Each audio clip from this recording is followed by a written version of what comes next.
Kiroko gĩa gũkĩa ũmũthĩ mwanake yakinyirio thibitarĩ-inĩ wa Naivasha arĩ na thĩna wa kũhaica thakame oro hamwe na kwaga rĩera rĩa kũigana. No ĩndĩ riboti kuma kũrĩ mama wa mũtigairĩ Stephen Mũngai augĩte atĩ thibitarĩ ũyũ ũgwĩtagia ciringi 10,000 nĩguo Dan arigitwo mbeca iria matauma nacio. Tumekaa kwa ile kiti ambayo unaona pale, tukakalia hiyo kiti tukigoja. Wakati tumekaa humo sanawa, nikamuuliza sasa hii tunaenda namna gani? In fact daktari aliniambia tuache ujinga. Mũngai aihũirwo nĩ matũkũya augĩte ndagĩtarĩ ũrĩa mamũkĩri nĩwe ugire mwana wao ndegũthondekwo nginyagia marĩhe mbeca icio na kuuga atĩ ndagĩtarĩ ũyũ nĩwe ũrehire gĩkuũ kĩa mwanake ũyũ.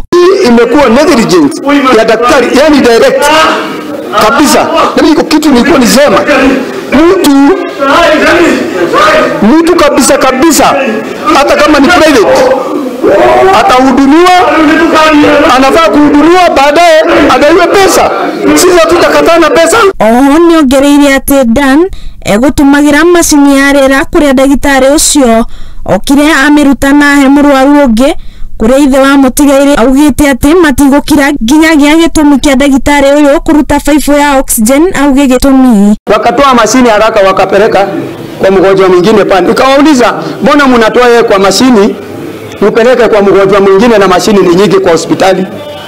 Sasa akaniambia, sasa wewe utatufuza vile tutafanya. Na siwezi vunika yeye kabla sijajua huyo daktari alikuwa anataka nini na mtoto yangu. Sitakubali. Mtoto ni wangu. Mpaka nipate haki yangu kabla kufunika yeye. Kũringana na mũrũgamĩrĩri wa thibitarĩ ĩno Dr. Bernard Warũĩ kũgerera njĩra ya thimũ ugĩte atĩ nĩmambĩkĩte ũthuthuria nĩkĩ gĩthire na mbere. Andũ-inĩ ha Mũthingi TV nĩ njĩtagwo Wambui wa Maina. Kwa mashini juu kuna 10,000. Ako hapa na atoke tuongee tukiwa hapa raia wakisikia.